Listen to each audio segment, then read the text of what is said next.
Hello everyone, welcome to the magnetic field YouTube channel. आज science के एक और कॉन्सेप्ट के साथ आप लोगों के बीच में उपस्थित हूँ।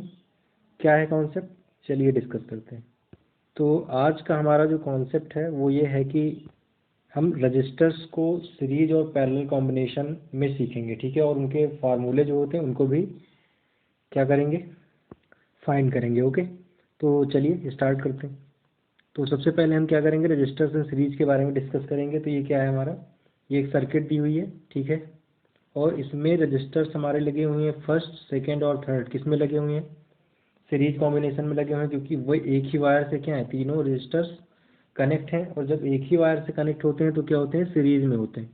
अब जब सीरीज की बात है तो देखिए यहाँ से करंट फ्लो कर रही है, इधर की ओर करंट फ्लो कर रही है, और इधर से होते हुए इधर की ओर करंट आ रही है, ठीक है। यहाँ पे एमीटर लगा हुआ है। तो जब हम पूरी सर्किट के अंदर करंट को क्या करेंगे, मेजर करेंगे, तो पूरी सर्किट में करंट सेम रहेगी। क्यों, क्योंकि वायर ही एक ही है और एक ही वायर से ये तीनों रजिस्टर्स कनेक्ट हैं। तो क्या होगा, तीनों रजिस्टर्स अगर एक ही वायर से कनेक्ट हैं तो करंट भी क्या होगी, सेम होगी।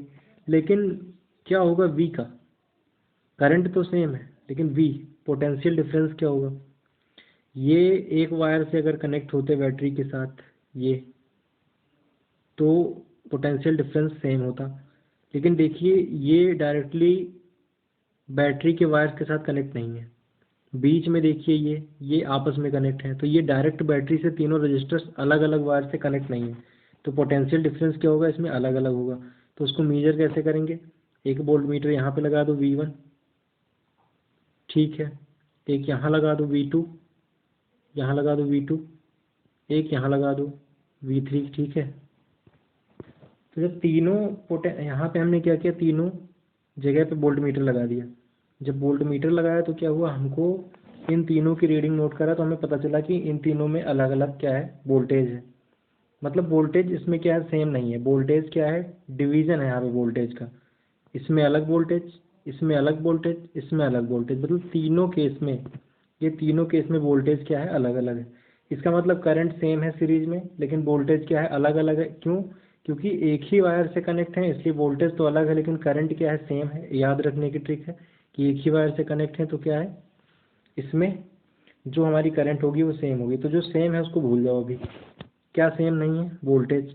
तो अगर वोल्टेज हमें फाइंड करना है V, तो इसके लिए हमें क्या करना होगा, वोल्टेज फाइंड करने के लिए अगर वोल्टेज V फाइंड करना है हमें, तो तीनों रेजिस्टेंस की जो वोल्टेज होगी उसको ऐड करना पड़ेगा। तो क्या हो जाएगा, V1 plus V2 plus V3, ठीक है।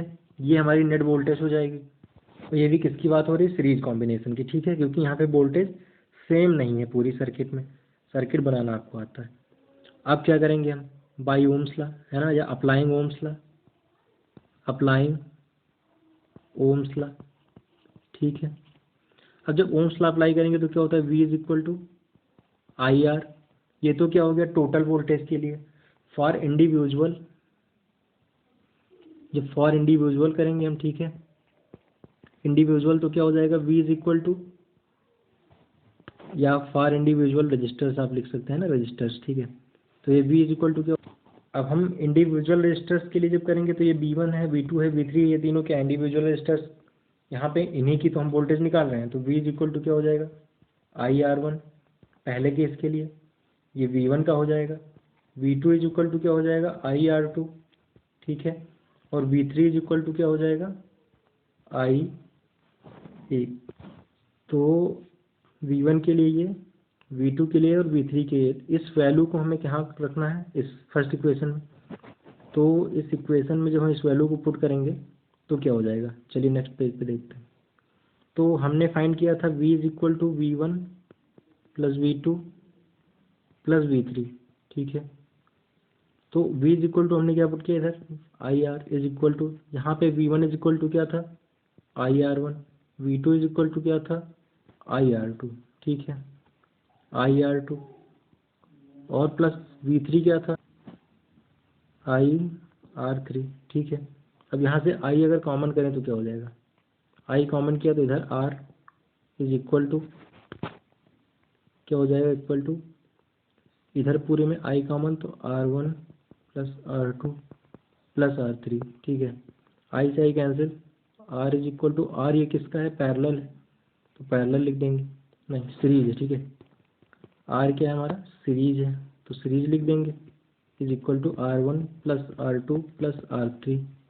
और ये तो किसके लिए है, अगर 3 है हमारे पास रजिस्टर्स, अगर रजिस्टर्स 3 से ज़्यादा है तो उसको क्या करेंगे, अनवर्ड हम लेते हुए जाएंगे, R4 लगाएंगे, R5 लगाएंगे, तो वो ऐसे ही कैलकुलेट करते जाएंगे फार्मूले में। तो ये इक्वेशन फर्स्ट मानते हैं और ये हमारा किसके लिए हो गया, सीरीज कॉम्बिनेशन के लिए हमारा फार्मूला बन गया, ठीक है। अब सीरीज कॉम्बिनेशन को हमने कंप्लीट किया, इसके फार्मूले को फाइंड कर लिया है। अब चलिए हम डिस्कस करते हैं रजिस्टर्स इन पैरेलल, ठीक है। चलिए अब पैरेलल कॉम्बिनेशन की बात करते हैं। रजिस्टर्स अब यहाँ पे कैसे हैं, यहाँ पे कैसे हैं, पैरेलल में लगे हुए हैं। देखिए ये पैरेलल में है तीनों, तो अब इन तीनों में देखें अगर, तो ये कनेक्ट कैसे हैं। सबसे पहले ये देखिए, तो ये कनेक्ट कैसे हैं, ये देखिए वायर के साथ डायरेक्ट ये भी कनेक्ट है, ये भी कनेक्ट है, ये भी कनेक्ट है। तो जब तीनों वायर्स के साथ पर्टिकुलर अपना अपना एक एक कनेक्शन लिए हुए हैं, ठीक है, एक वायर अपना रजिस्टर, दूसरा वायर, तीसरा वायर, ये देखिए यहाँ पे है ना। तो इसका मतलब ये है कि इसमें वोल्टेज तो सेम होने वाली है, वोल्टेज क्या हो जाएगी, सेम।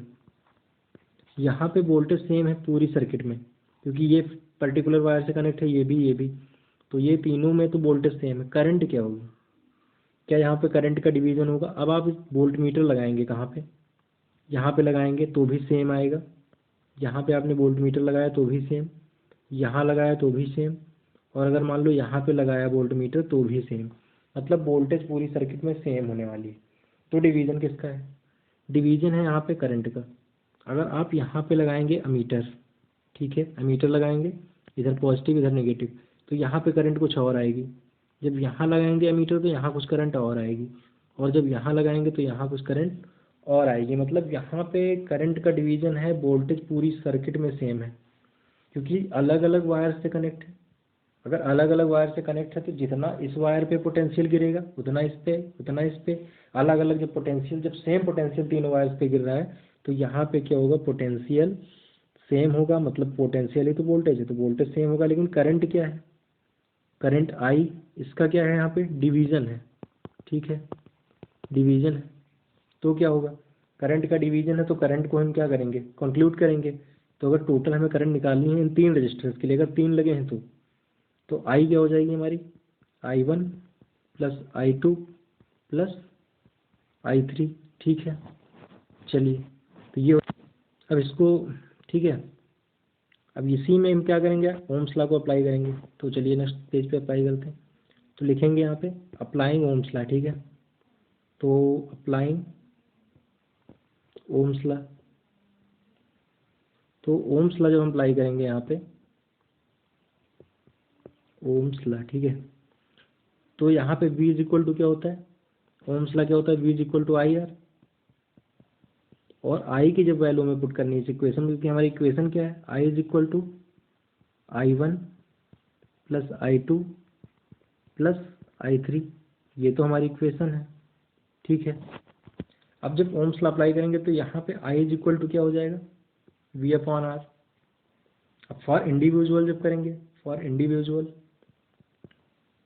इंडिविजुअल रजिस्टर्स, ठीक है, फॉर इंडिविजुअल रजिस्टर्स, तो यहाँ पे क्या हो जाएगा, जब हम I की बात करेंगे तो I1 लिखेंगे, है ना। तो I1 क्या हो जाएगा यहाँ पे, इज इक्वल टू, वोल्टेज पूरे में सेम है तो R1, ठीक है। I2 इज इक्वल टू क्या हो जाएगा, V अपॉन R2, और I3 इज इक्वल टू क्या हो जाएगा, इसको इधर ही लिख लेते हैं। तो I3 इज इक्वल टू क्या हो जाएगा, V अपॉन R3। अब इस पूरे की वैल्यू इसमें फिल करें तो क्या हो जाएगा, I इज इक्वल टू क्या है यहाँ पे, V अपॉन R। तो V upon R is equal to V upon R1 plus V upon R2, यहाँ R1 है, ठीक है, प्लस V अपॉन R3। अब यहाँ पे क्या करें हम, इस साइड आए तो V कॉमन कर सकते हैं।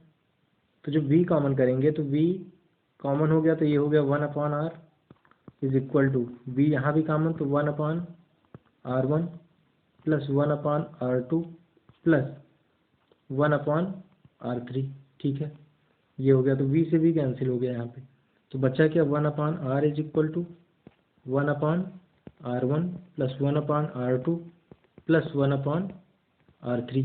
ये हमारा फार्मूला किसके लिए हो गया, अगर रेजिस्टेंस क्या है हमारी पैरेलल में, ठीक है। तो ये पैरेलल कॉम्बिनेशन का फार्मूला निकल के आया, इसको इक्वेशन 2 करते हैं और उधर जो निकल के आया था हमारा इक्वेशन 1 आई थी, वहाँ पे हमने क्या फाइंड किया था, रेजिस्टेंस से सीरीज। ठीक है, अब थोड़े से छोटे छोटे न्यूमेरिकल देख लेते हैं एक दो, जिससे क्या इसके कॉन्सेप्ट क्लियर हो जाए। अब सपोज करिए कोई हमारा ये एक क्या है, रजिस्टर्स दो हैं जो किस में लगे हुए हैं, पैरेलल में लगे हुए हैं। मान लो ये 6 ओम है, ये भी 6 ओम है, और इधर कोई दो रजिस्टर्स हैं कोई सर्किट में, कंप्लीट सर्किट नहीं है, सिर्फ रजिस्टर्स दिखाए जा रहे हैं। तो ये मान लो एक 6 ओम का है, 3 ओम का है। तो यहाँ पे अगर हमें क्या फाइंड करना है पैरेलल में, तो क्या करेंगे हम, 1/r is equal to 1/r1 plus 1/r2। तो इसको क्या करेंगे, सॉल्व करेंगे, तो 1/r is equal to 1/6 plus 1/6। तो ये आया 1/r, तो r इज इक्वल टू क्या हो जाएगा, इसका भी रेसिप्रोकल, और इसको जब सॉल्व करेंगे तो क्या हो जाएगा 6, और अपॉन ये ऊपर 1 1 ऐड हो जाएगा, तो 2 2 1 जा 2 2 3 जा 6, तो क्या आएगा 3 ओम, है ना।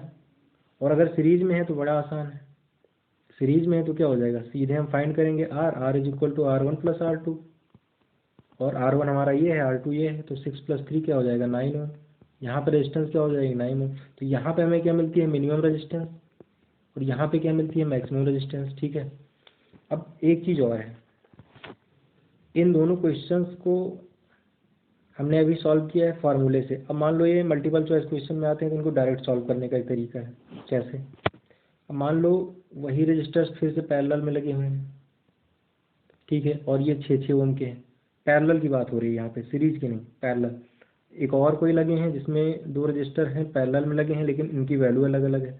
अगर ये सेम वैल्यू के हैं तो आप इसमें लगा सकते हैं रेजिस्टेंस इज इक्वल टू, अगर ये ऑब्जेक्टिव में आते हैं तो बोर्ड एग्जाम के लिए, तो ये क्या हो जाएगा x/n।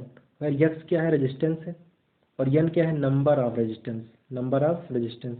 तो यहाँ पर रेजिस्टेंस कितनी है हमारी 6 ओम, नंबर ऑफ कितनी है 2 है, 2 है तो 2 लिख देंगे, 3 होती तो 3 लिखते, 2 1 जा 1 2 3 जा 3, तो इज इक्वल टू 3 ओम। ये देखिए रेजिस्टेंस हमारी डायरेक्ट आ गई किसमें, पैरेलल में, है ना। जो हमने उधर फाइंड किया था फार्मूले से वो हम डायरेक्ट भी कर सकते हैं। अगर कुछ ऐसा हो कि रेजिस्टेंस अलग हो, ये तो सेम रेजिस्टेंस थी तब हमने किया, अब मान लो रेजिस्टेंस अलग अलग है तो क्या करेंगे, तो भी वही resistance is equal to X Y upon X plus Y. यहाँ एक्स वाई क्या है, एक्स पहली रेजिस्टेंस, वाई दूसरी रेजिस्टेंस, ये फर्स्ट रेजिस्टेंस मान लो और ये सेकंड रेजिस्टेंस।